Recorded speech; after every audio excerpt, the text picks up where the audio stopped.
La metamorfosis, Franz Kafka, segunda parte.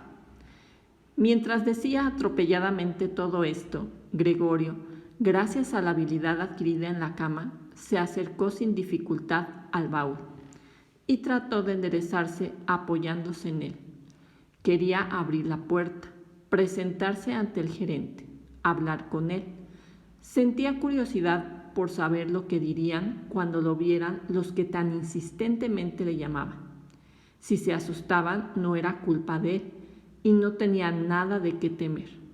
Si por el contrario se quedaban tan tranquilos, tampoco él tenía por qué excitarse y podía, si daba prisa, estar a las 8 en la estación.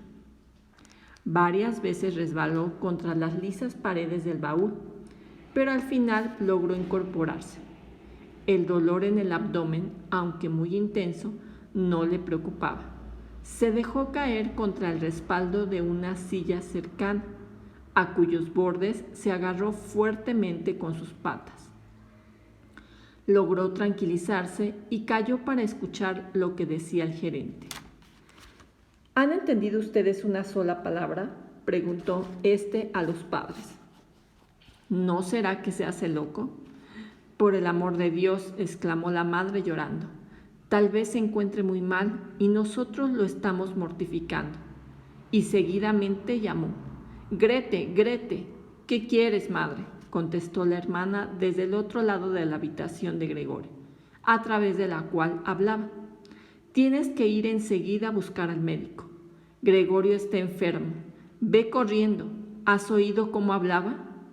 Es una voz de animal, dijo el gerente, que hablaba en voz muy baja, en comparación con los gritos de la madre. Ana, Ana, llamó el padre, volviéndose hacia la cocina a través del recibidor y dando palmadas. Vaya inmediatamente a buscar a un cerrajero. Se oyó por el recibidor el rumor de las faldas de las dos jóvenes que salían corriendo. ¿Cómo se habrían vestido tan rápido, mi hermana? Y el ruido brusco de la puerta del piso al abrirse. Pero no se escuchó ningún portazo. Debían de haber dejado la puerta abierta, como suele suceder en las casas en donde ha ocurrido una desgracia. Gregorio, sin embargo, estaba mucho más tranquilo. Sus palabras resultaban ininteligibles, aunque a él le parecían muy claras, más claras que antes, sin duda porque ya se le había ido acostumbrando el oído. Pero lo importante era que ya se había dado cuenta los demás de que algo anormal le sucedía y se disponían a acudir en su ayuda. Se sintió aliviado por la prontitud y energía con que habían tomado las primeras medidas. Se sintió nuevamente incluido entre los seres humanos y esperaba tanto del médico como del cerrajero acciones insólitas y maravillosas. A fin de poder intervenir lo más claramente posible en las conversaciones decisivas que se avecinaban, carraspeó ligeramente. Lo hizo muy levemente, por temor a que también este ruido sonara a algo que no fuera una tos humana, pues ya no tenía seguridad de poder apreciarlo. Mientras tanto, en la habitación de junto reinaba un profundo silencio. Tal vez los padres, sentados a la mesa con el gerente, estuvieran hablando en voz baja. Tal vez permanecieran pegados a la puerta escuchando. Gregorio se deslizó lentamente con la silla hacia la puerta. Al llegar allí, soltó la silla, se dejó caer contra la puerta y se sostuvo en pie, pegado a ella por la viscosidad de sus patas. Descansó así un momento del esfuerzo realizado. Luego intentó hacer girar la llave con la boca. Por desgracia, no parecía tener dientes propiamente dichos, con que iba entonces a coger la llave. Pero, en cambio, sus mandíbulas eran muy fuertes y gracias a ellas pudo poner la llave en movimiento, sin reparar en el daño que seguramente se hacía, pues un líquido oscuro le salió de la boca, resbalando por la llave y goteando hasta el suelo. Escuchen, dijo el gerente, está girando la llave. Estas palabras alentaron mucho a Gregorio, pero todos, el padre, la madre, deberían haberle gritado, «Adelante, Gregorio!». Sí, deberían haberle gritado, «Adelante!», duro con la cerradura, imaginando la ansiedad con que todos seguirían sus esfuerzos. Mordió con desesperación la llave, desfallecido. A medida que la llave giraba en la cerradura, Gregorio se bamboleaba en el aire, colgado por la boca, forcejeando, empujando la llave hacia abajo con todo el peso de su cuerpo. El sonido metálico de la cerradura al abrirse lo volvió completamente en sí. «Bueno», se dijo, con un suspiro de alivio, «no ha sido necesario que viniera el cerrajero», y dio con la cabeza en el pestillo para acabar de abrir. Este modo de abrir la puerta fue la causa de que no lo vieran inmediatamente. Gregorio tuvo que girar lentamente contra una de las hojas de la puerta, con gran cuidado, para no caer de espaldas, y aún estaba ocupado en llevar a cabo tan difícil operación, sin tiempo para pensar en otra cosa, cuando oyó una exclamación del gerente que sonó como el aullido del viento, y le vio, junto a la puerta, taparse la boca con la mano y retroceder lentamente como empujado por una fuerza invisible. La madre, que a pesar de la presencia del gerente, estaba allí sin arreglar, con el pelo revuelto, miró a Gregorio. Juntando las manos, avanzó luego 2 pasos hacia él y se desplomó por fin, en medio de sus faldas desplegadas a su alrededor, con la cabeza inclinada sobre el pecho. El padre amenazó con el puño, con expresión hostil, como si quisiera empujar a Gregorio hacia el interior de la habitación. Se volvió luego, saliendo con paso inseguro al recibidor y cubriéndose los ojos con las manos. Rompió a llorar de tal modo que el llanto sacudía su robusto pecho. Gregorio no llegó, pues, a salir de su habitación. Se quedó apoyado en la hoja de la puerta, mostrando solo la mitad superior del cuerpo, con la cabeza ladeada, contemplando a los presentes. La lluvia había calmado, y al otro lado de la calle se recortaba claramente una parte del edificio negruzco de enfrente. Era un hospital cuya monótona fachada jalonaba numerosas ventanas idénticas.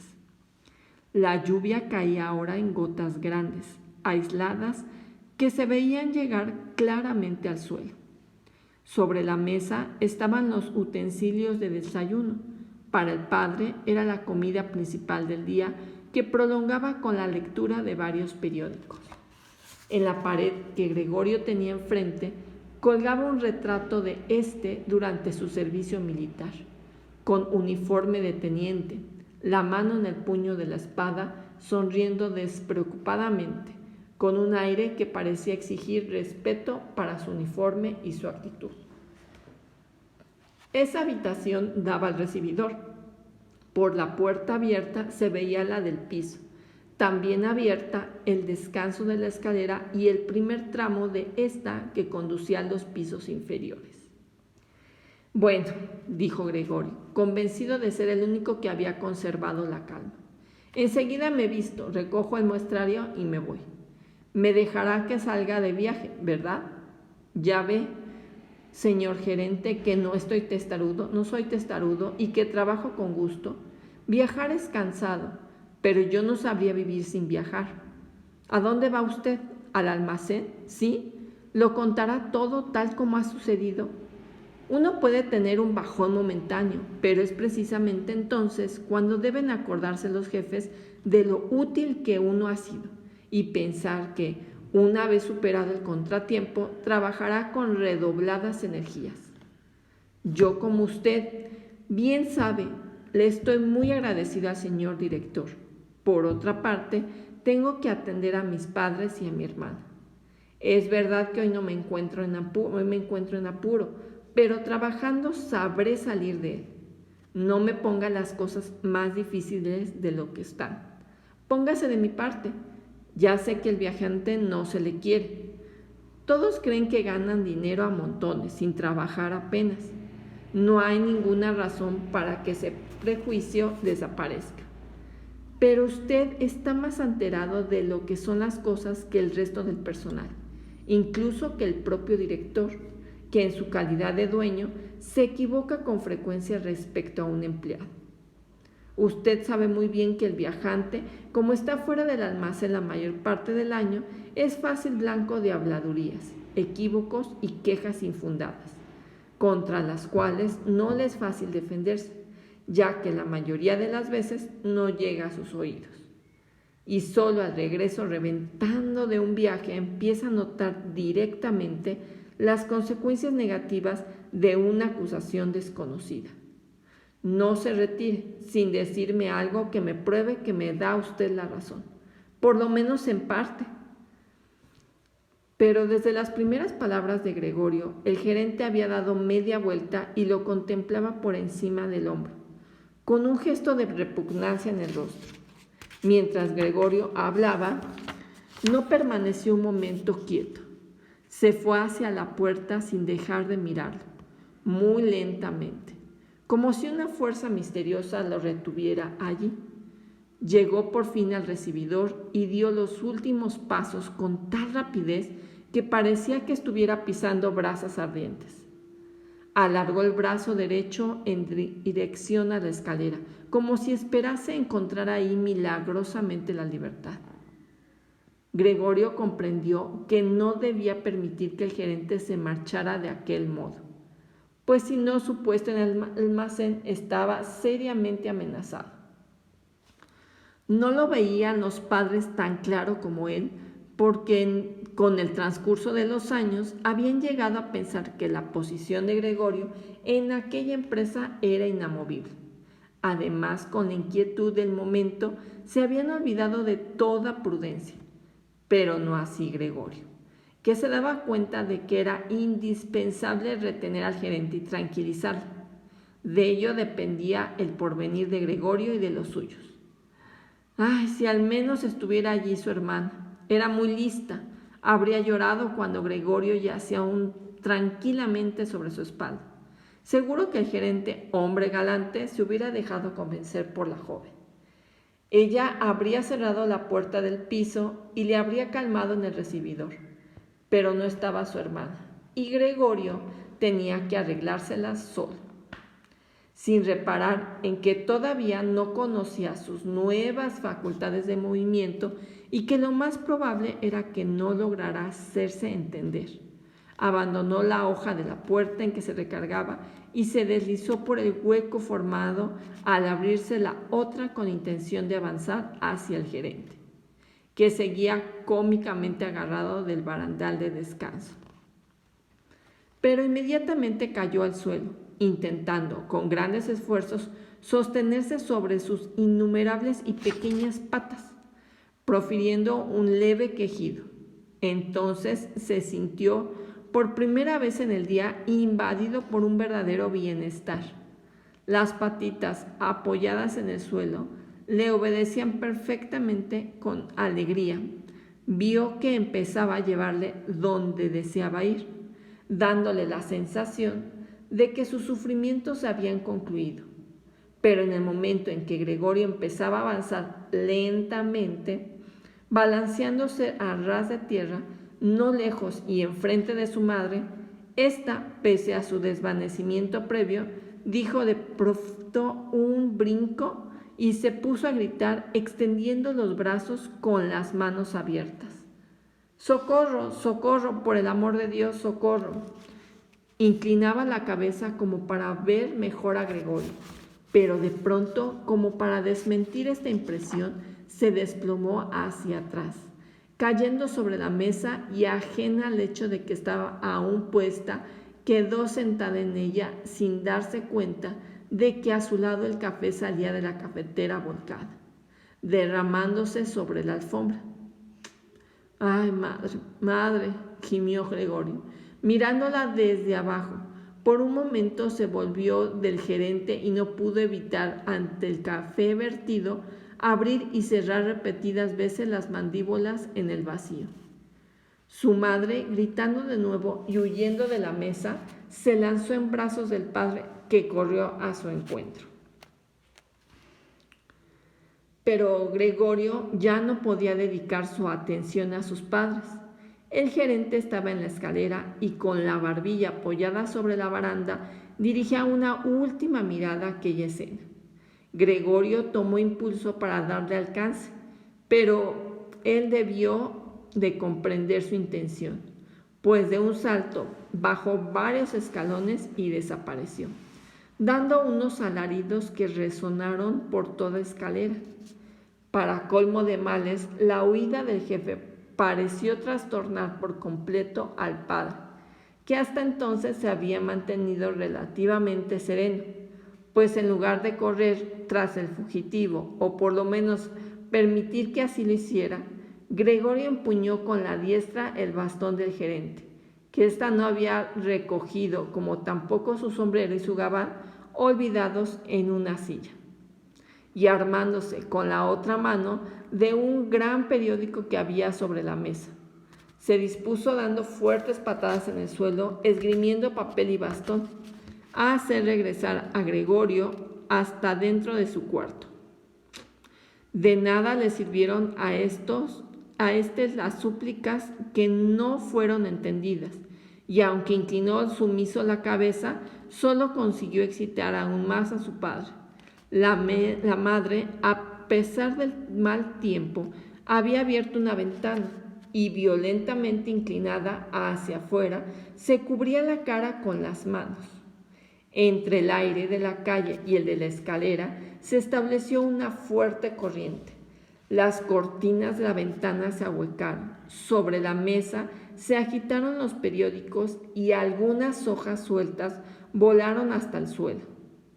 El padre, inflexible, resoplaba violentamente, intentando hacer retroceder a Gregorio, pero éste carecía aún de práctica en la marcha hacia atrás. Y la casa iba muy despacio.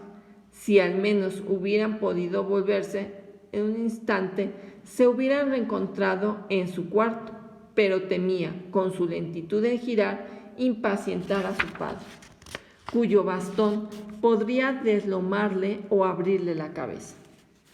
Finalmente, sin embargo, no tuvo más remedio que volverse, pues se dio cuenta, contrariado, que caminando hacia atrás no podía controlar la dirección. Así que, sin dejar de mirar angustiosamente a su padre, empezó a girar lo más rápidamente que pudo, es decir, con extraordinaria lentitud. El padre debió de percatarse de su buena voluntad, pues dejó de hostigarle, dirigiendo incluso de lejos con la punta del bastón el movimiento giratorio. Si al menos hubiera dejado de resoplar, esto era lo que más alteraba a Gregorio. Cuando ya iba a terminar el giro, aquel resoplido le hizo equivocarse, obligando a retroceder otro poco. Por fin logró quedar frente a la puerta, pero entonces comprendió que su cuerpo era demasiado ancho para poder pasar sin más. Al padre, en medio de su excitación, no se le ocurrió abrir la otra hoja para darle suficiente espacio. Estaba obsesionado con la idea de que Gregorio había de meterse cuanto antes a su habitación. Tampoco hubiera permitido los lentos preparativos que Gregorio necesitaba para levantarse y de este modo pasar por la puerta. Como si no hubiera problema alguno, azuzaba a Gregorio con furia creciente. Gregorio oía tras de sí un marco de la puerta. Se irguió de medio lado y quedó atravesado en el umbral, lastimándose al costado.